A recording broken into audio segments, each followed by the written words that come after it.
d'ici, pour écouter à l'aise, sévère, que mon amour et le besoin qu'on pèse. Je vous le dis quoi? C'est dans son heure chez nous.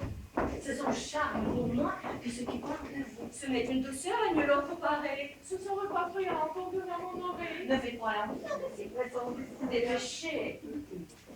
Peu de tout et avec nos plaisirs. À notre impatience, offrez votre épigramme. Hélas, c'est un enfant que nous voulons, madame.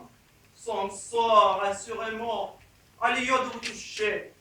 C'est dans votre cour que l'on vient d'accoucher. Pour me le rendre cher, il suffit de son père. Votre approbation lui peut servir de mère.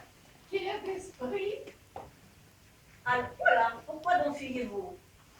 C'est de peur de troubler mon chrétien si doux. Approchez et venez de toutes vos oreilles prendre part au plaisir d'entendre les merveilles. Je sais peu les beautés de tout ce qu'on m'écrit, mais ce n'est pas mon fait une chose d'esprit. N'importe. Aussi bien les gens vous diront un secret dont il faut que vous soyez instruits.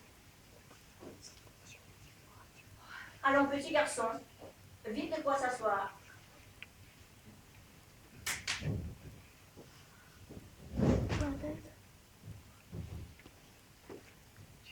Voyez l'impertinent. Est-ce que l'on doit choir après avoir appris l'équilibre des choses? De ta chute ignorant ne vois-tu pas les causes? Et qu'elle vient d'avoir du point fixe écarté. Ce que nous appelons centre de gravité. Je suis éperçue, madame. Est par terre. Lourdeau.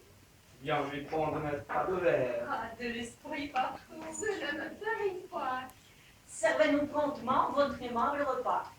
Pour cette grande femme qu'à mes yeux on expose, le plat seul de l'hiver me semble peu de choses. Et je pense qu'ici, je ne ferai pas mal de joindre à l'épigramme ou bien au madrigal le ragoût d'un sonnet que chez une princesse a passé pour avoir quelques délicatesses. Il est de ces latiques assaisonnés partout, et vous le trouverez, je crois, d'assez bon goût. Ah, je n'en doute point. On en fit audience. Je sentais mon cœur tressaillir par avance.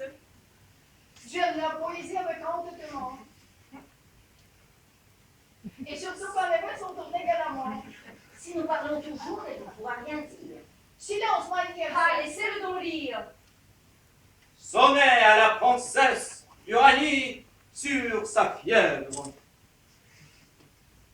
Votre prudence est endormie, de traiter magnifiquement et de loger superbement votre plus cruel ennemi. Ah, le joli début, il a le tour galant. Lui seul des vers aisés possède le talent. À prudence endormie, il faut rendre les armes. Loger son ennemi est pour moi plein de charme. J'aime superbement et magnifiquement. Ces deux adverbes joints font admirablement. Prêtons l'oreille au reste. Votre prudence est endormie, de traiter magnifiquement et de loger superbement votre plus cruel ennemi. Prudence endormie. Loger son ennemi. Superbement et magnifiquement. Faites-la sortir, quoi qu'on dit, de votre riche appartement, où cette ingrate insolemment attaque votre belle vie. Oh, Doudou, laissez-moi de grâce respirer. Donnez-nous s'il vous plaît le loisir d'admirer. On se sent assez sévère, jusque au fond de l'âme, couler je ne sais quoi qui fait que l'eau se pâme. Faites-la sortir, quoi qu'on dit, de votre riche appartement, que riche appartement est là joli maudit, et que la métaphore est mise avec esprit. Faites-la sortir, qu'on dit. Que de la fièvre on prenne ici les intérêts. N'ayez aucun gars, moi qui vous décaquez, faites-la sortir, qu'on dit. Qu'on dit. Qu'on dit. Ce qu'on dit en dit beaucoup plus qu'il ne semble. Je ne sais pas pour moi si chacun me ressemble, mais j'entends là-dessous un million de mots. Il est vrai qu'il dit plus de choses qu'il ne compte. Mais quand vous avez fait ce charmant Kubakondi. Avez-vous compris, vous? Toute son énergie. Songiez-vous bien vous-même à tout ce qu'il nous dit. Et pensiez-vous alors y mettre tant d'esprit? J'ai fort aussi l'ingrat dans la tête. Cet ingrat de fièvre, injuste, malhonnête, qui traite mal les gens qui la logent chez eux. Enfin, les quatrains sont admirables tous deux. Venons en promptement au tir. Ah, s'il vous plaît, encore une fois, quoi qu'on dit. Faites-la sortir, quoi qu'on dit. Quoi qu'on dit.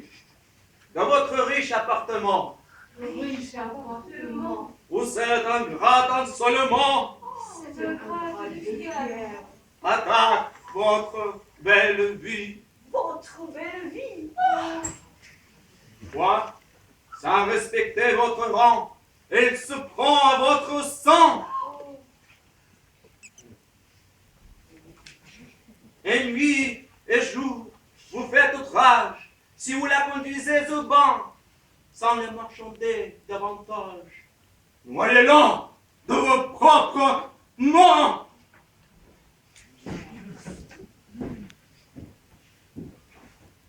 On n'en peut plus. Oh, femme, sonore de plaisir. 2000 doux frissons vous vous sentez saisir. Si vous la conduisez au bas, Sans la marchander davantage. Noyez-la de vos propres mains. De vos propres mains. La noyez-la dans le bain. chaque fois dans vos verres, rencontre un très charmant. Partons s'y promène avec ravissement. On n'y serait marché que sur de belles choses. C'est son petit chemin parsemé de roses. Le sonnet donc vous semble Admirable, nouveau, et personne jamais n'a rien fait de si beau. Quoi, sans émotion pendant cette lecture? Vous faites la manière sous une étrange figure. Chacun fait ici-bas la figure culture.